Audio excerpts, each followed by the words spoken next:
friends, my name is Jake. Welcome to Canadian Cutting Edge. When you see this, I've probably already left for my little week-long excursion helping my son move to the other side of Canada. Well, not all the way to the other side, just like I'm not on one side right now, but between Alberta and Ottawa.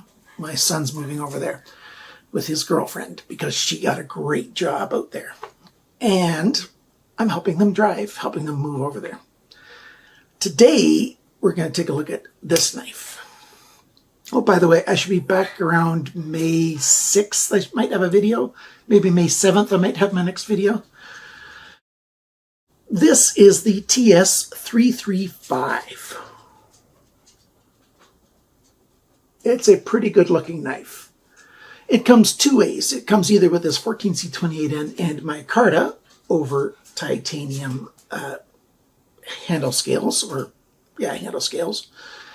Or you can get it with carbon fiber, and I think it's M390. And it's a slip joint. It's a double detent slip joint, modern style slip joint, and it's quite good. And it's quite not so good. Do you want all the details? Stick around. I'm going to give them to you right now. My videos are always recorded a few days, well, not always, usually a few days before they get released. When I'm recording this, this guy is still in stock. How much does it cost? $56.99 at White Mountain Knives. Take off 10% with coupon code CCE like you can on everything at White Mountain Knives. That makes it $51.29 or 66 Canadian dollars. Since it's a slip joints do not have restrictions for coming into Canada, so you can safely buy them. Generally, you can safely buy them from the United States without having any issues bringing them in. It's got Jan Xanadu design mark right there. On the Ricasso, it says 14C28N.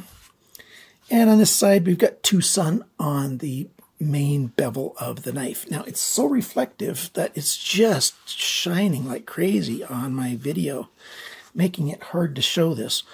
It's also one of the reasons I like stonewash blades. They're not as reflective and they're easier to make a video about. So there you go. You can clearly see the grind lines in there. It's a slight drop point blade. We've got a swedge across most of the length, a quick belly to get to the full depth of the blade, and then a straight section. Big sharpener's choil or a small finger choil? Which one is it? Well, yeah, it's both of those. It's big for a sharpener's choil. It's small for a finger choil. And that's one of the big pros and one of the big cons about this knife right here. It's both of those things, and I'll tell you why in a minute. On the spine of the blade, we've got a little bit of jimping there. That isn't really useful, but it doesn't get in the way at all. It's just there. You don't really need a lot of jimping for this type of knife because you don't want to be pushing hard on the spine anyway. But what else this knife has is, because it's got this big flipper, it's very easy to use the flipper to deploy the blade.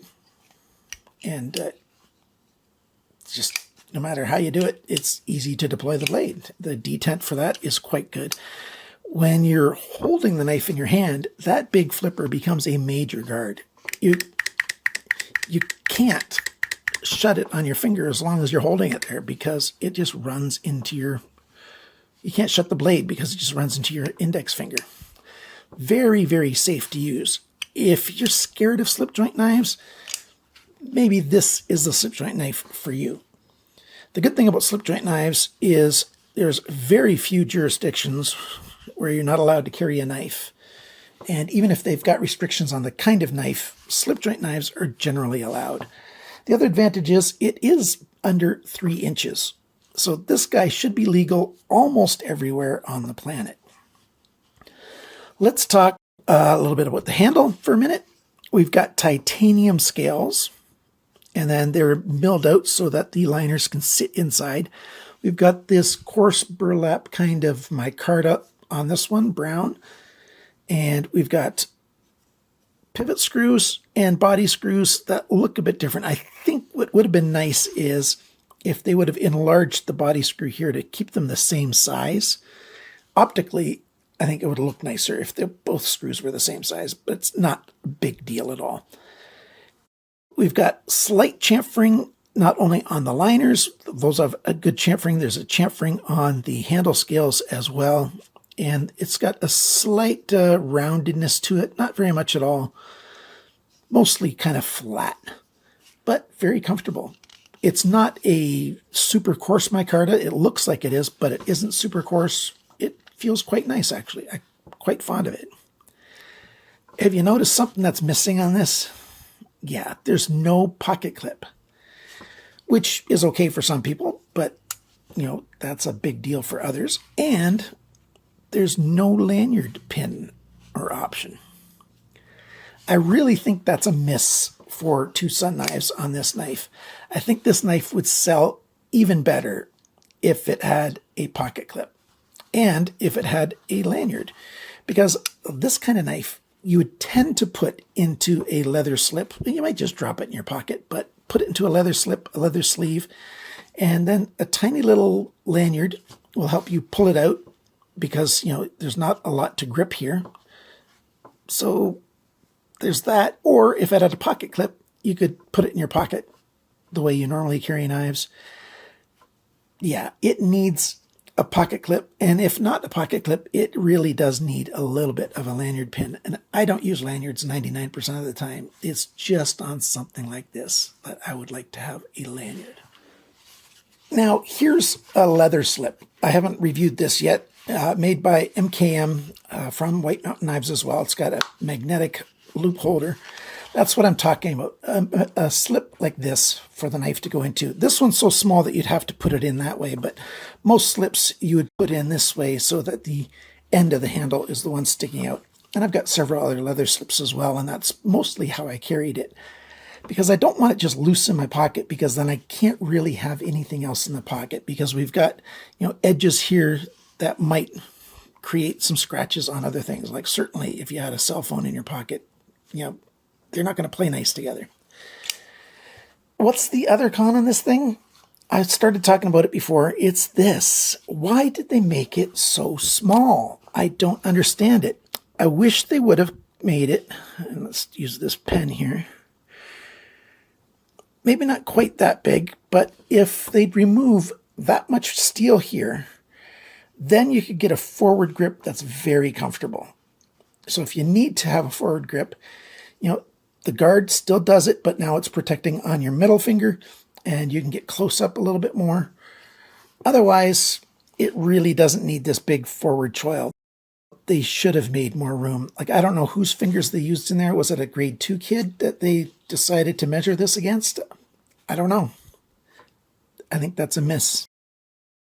A couple of other things before we go on with taking the knife apart. I haven't talked at all about alignment. Yeah, it's right down the middle. More importantly, how well does it cut? Well, it cuts quite well. They made it quite thin behind the grind. We've got a nice shape for doing good cutting, slicing. It's not particularly a piercing kind of knife, but you know, you can pierce into some things a little bit. It's a good performer. It's not a huge knife, but it's certainly a user, and it performs well that way.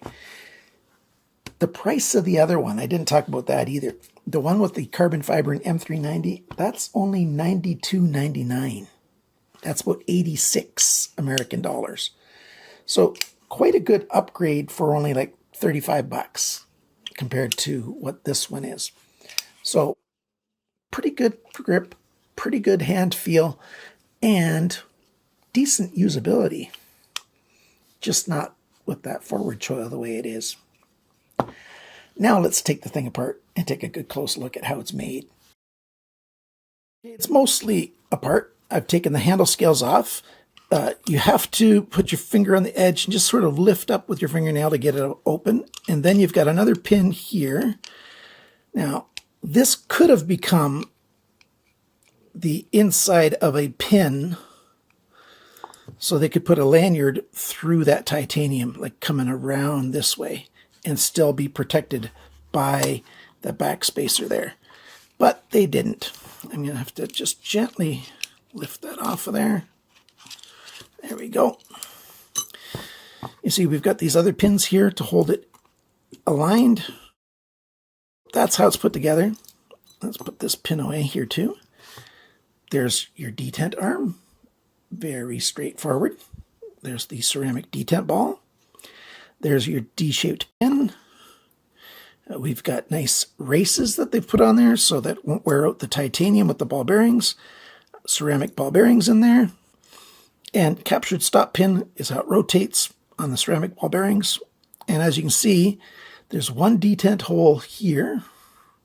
And on this side, we've got two detent holes.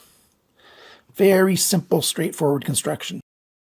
Simple, straightforward, and good use of proper materials, especially good races to keep from the ball bearings digging into the titanium. That's how it's put together. I'm going to put it back together and we'll talk about the specs. One thing I didn't show before that I'll do right now, though, is the balance point. It's right there. It's a good balance point. How heavy is it? 80 grams, 2.8 ounces. Not bad at all. The sharpness from the factory, 75 bests. That's very good indeed. The length of the cutting edge, 64.9 millimeters, 2.55 inches.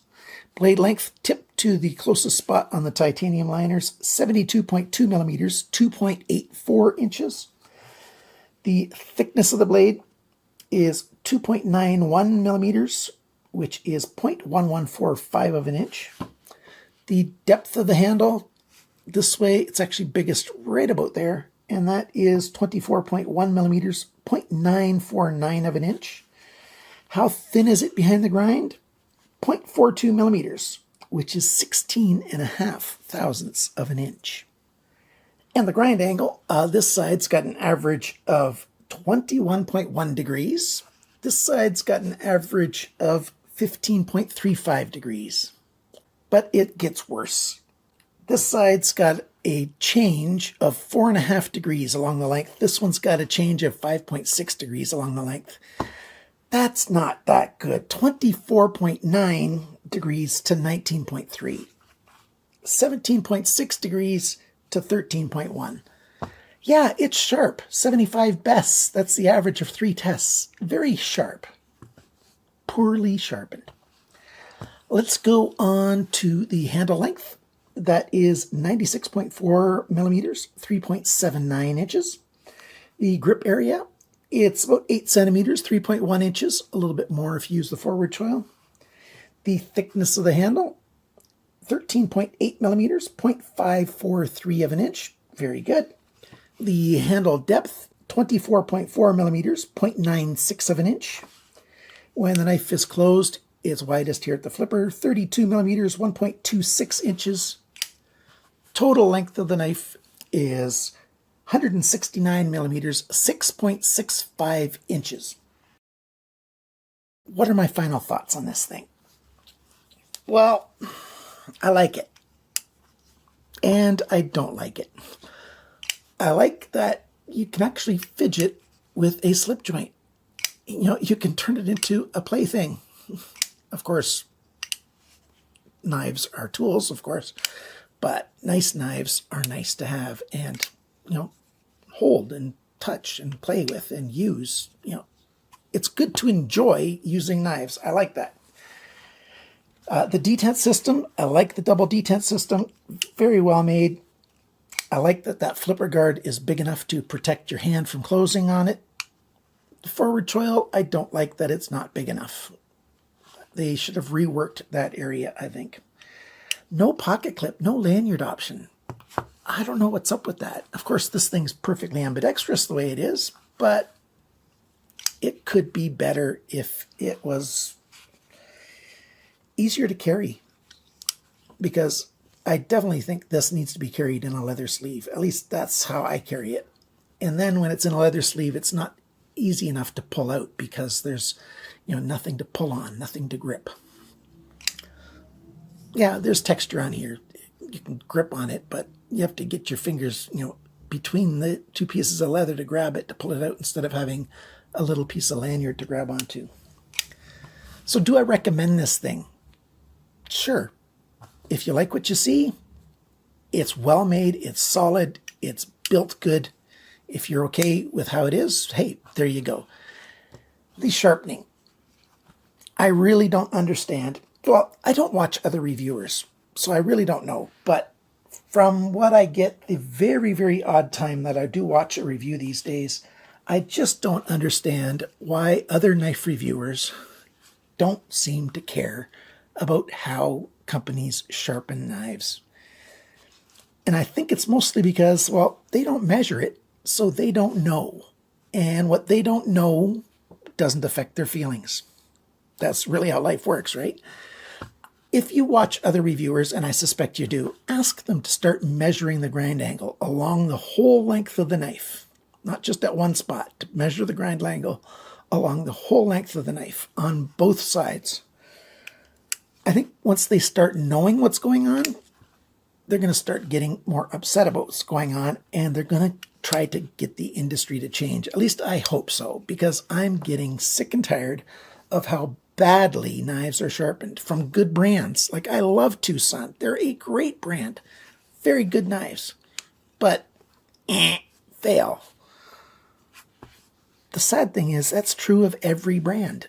It's just every other brand out there does that.